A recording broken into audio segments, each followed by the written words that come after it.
કે આ બધી વસ્તુ જે સ્કૂલ માટે વાત કરી, પેરેન્ટ્સ આ દરેક વસ્તુને કઈ રીતે લે, અથવા એને એમ પણ હું પૂછી શકું કે સ્કૂલને સપોર્ટ કઈ રીતે કરે, જી, અથવા એ પોતાના ઇન્ડિવિજ્યુઅલ લેવલ ઉપર કઈ રીતે કામ કરે. રાઈટ. એટલે યોગેશભાઈ પહેલાં તો છે ને આપણે એક વસ્તુ હજી એડ કરી દઈએ જેનાથી પેરેન્ટ્સના આન્સર પર પહોંચી શકીએ કે અલ્ટિમેટલી બધા સમજે છે કે આ અલગ અલગ નથી. જો આમાંથી એક પણ આસ્પેક્ટ વીક રહે તો એની ક્યાંય ને ક્યાંય લાઈફ પર ઇફેક્ટ થાય છે. પણ સાથે એ જાણવું બહુ જ ઇમ્પોર્ટન્ટ છે અને સમજવું પેરેન્ટ્સ માટે ખાસ ઇમ્પોર્ટન્ટ છે કે કોઈ પણ બાળક બધા આસ્પેક્ટમાં સરખું ના હોય. રાઈટ. ઘણી વખત તમે એવા કેસીસ બી જોયા છે કે પેરેન્ટ્સની બાળકો પાસે એવી એક્સપેક્ટેશન હોય કે તમે આટલું રિઝલ્ટ લાવો, સ્પોર્ટ્સમાં આટલા મેડલ લાવો, ડાન્સ બી કરો, મ્યુઝિક બી કરો, અને એ બાળક 2-4 વર્ષમાં એટલું બધું ફ્રસ્ટ્રેટ થાય કે બધું મૂકી દે. સો એવું આપણે ક્યારેય ના કહી શકીએ. બહુ સિરિયસ નોટ છે અને મને એવું લાગે છે, હું મારી ટીમને પણ ખાસ કહું, આ વાત આપણે સ્પેસિફિકલી હાઇલાઇટ કરીએ, કેમ કે મને એવું હું એવું વ્યક્તિગત રીતે અનુભવું છું અને મને નૈતિક ફરજ જેવું લાગે છે કે આ વાત છે ને ખબર પડવી જોઈએ લોકોને. આ 100% ખબર પડવી જોઈએ. આપણે એના પર એલોબરેશન બી કરીશું, પણ અત્યારે આપણે તમારા મેઇન ક્વેશ્ચન પર જઈએ. એટલે જે આપણે વાત કરીને અત્યાર સુધી કે આ બધું ઇમ્પોર્ટન્ટ છે, સ્ટડી ઇમ્પોર્ટન્ટ છે, સ્પોર્ટ્સ ઇમ્પોર્ટન્ટ છે, મ્યુઝિક, આર્ટ, ડાન્સ ઇમ્પોર્ટન્ટ છે, વેલ્યુઝ, પર્સનાલિટી બધું જ ઇમ્પોર્ટન્ટ છે, પણ કોઈ પણ બાળક બધામાં ઇક્વલી એબલ ના હોઈ શકે. ઇવન 5 સબ્જેક્ટ સ્ટડી ના હોય એમાં બી એનો ફેવરેટ અને લીસ્ટ ફેવરેટ સબ્જેક્ટ હોય. રાઈટ. એટલે એ પહેલાં એક એક્સેપ્ટ કરવાની વાત છે કે ભાઈ મારું ચાઇલ્ડ ભગવાન નથી. રાઈટ. કે જે બધું જ કરી શકે.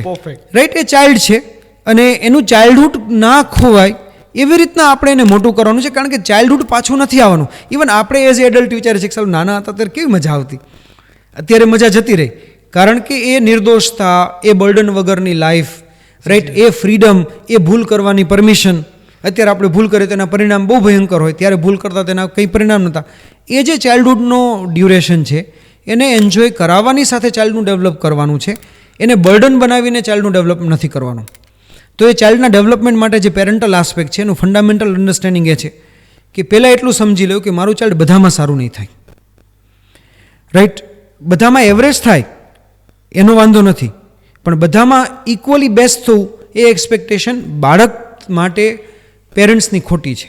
અને એવા પેરેન્ટ્સને અમે રૂટીનલી જોઈએ છીએ. સર, હું એટલે જ આ વાતને વધારે આપું, કેમ કે એ પોતાની પોતાના બાળકની બંનેની લાઈફ ખરાબ કરી નાખે છે. એક્ઝેક્ટલી મૂકે છે બંને. પર્ટિક્યુલરલી બાળકની લાઈફ ખરાબ થાય છે, કારણ કે પેરેન્ટ્સ તો મોટા થઈ ગયા, એ તો પોતાની એક્સપેક્ટેશન એક નાનકડા 5, 7, 8 વર્ષના જીવ ઉપર ફેંકી રહ્યા છે કે તારે આય કરવાનું છે, તારે આય કરવાનું છે, તારે આય કરવાનું છે.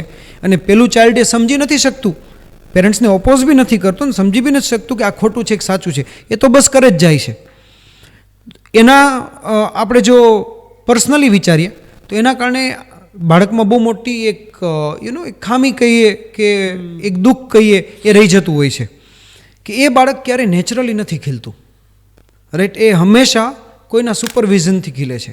એટલે એવા બાળકો છે ને જનરલી અમે જોઈએ તો એનામાં લીડરશિપ સ્કિલ્સ ઓછી હોય, એમાં વીક હોય, કારણ કે એ પોતે કંઈ નથી કરતું, એને હંમેશા કોઈના ગાઈડન્સની જરૂર છે, કોઈના પ્રેશરની જરૂર છે કે તારે આમ બી કરવાનું છે, આમ બી કરવાનું છે. બીજું, જ્યારે બાળક ફ્રીલી રમતું હોય, રાઈટ, સાંજે સ્ટ્રીટમાં રમતું હોય, ઘરમાં રમતું હોય, સ્કૂલમાં રમતું હોય, ફ્રીલી બસમાં, વેનમાં, ત્યારે એનામાં જે ક્રિએટિવિટી ડેવલપ થાય ને એ ક્રિએટિવિટી તમે ડેવલપ આર્ટિફિશિયલી ના કરી શકો. તમે બાળકોને માટી આપી દો તો એમાંથી ક્લાસના 30-30 બાળકો કંઈક અલગ બનાવશે. રાઈટ. એ તમે એવું ડિફાઇન ના કરી શકો તું આ જ બનાવીશ, તું આ જ બનાવીશ, તું આ જ બનાવીશ. કેટલાય બાળકો એવા શેપ બનાવશે જે એને ક્યાંય નહીં જોયો, જે આપણે ક્યાંય નહીં જોયો, પણ એ એના ક્રિએટિવિટીનો પાર્ટ છે. એ એબ્સોલ્યુટલી બંધ ના કરાય. હવે એ એઝ એ પેરેન્ટ જો આપણે સમજી લઈએ કે પેલું આપણું બાળક બધામાં સરખું ડેવલપ ના થાય, બીજું ફ્રી ટાઈમ એના માટે એટલો જ નેસેસરી છે જેટલો સ્ટડી ટાઈમ, જેટલું એને જાતે રમવા દેવું, જેટલું સ્ટ્રીટમાં રમવા દેવું, જ્યાં એ પોતે કરે છે. સર, એક વચ્ચે વાત કહું, મને આ વાત પણ એટલી જ ગમી. હું પોએટ્રીની જેવો આનંદ લઉં છું કે એક શેરમાં મજા આવી.